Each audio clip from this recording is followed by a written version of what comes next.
At the bottom of a crystal-clear lake lived a little fish named Tito. Tito was curious and dreamy. He liked to swim around the lake and meet different animals.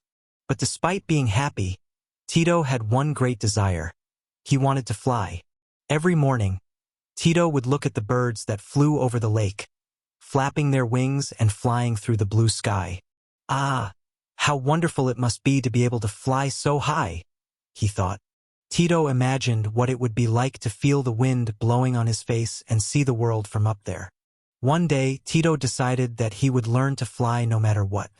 He started jumping out of the water, flapping his fins as if they were wings.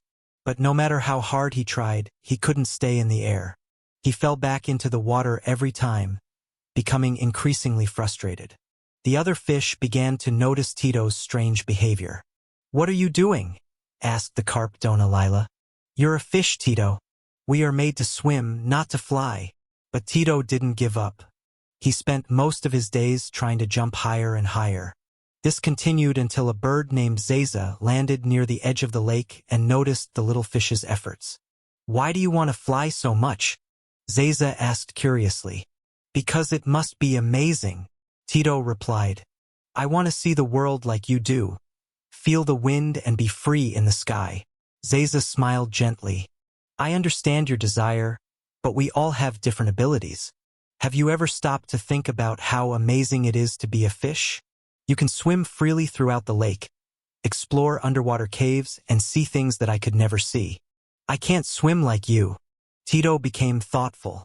He had never stopped to think about his own abilities, because he was so focused on flying like the birds. At that moment, Tito realized that he already had something special. His ability to swim, explore the lake, and see the underwater world.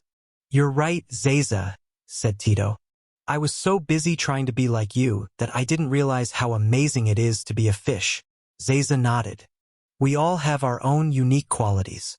We don't have to be like everyone else to be special." From that day on, Tito stopped trying to fly and went back to doing what he did best: swimming.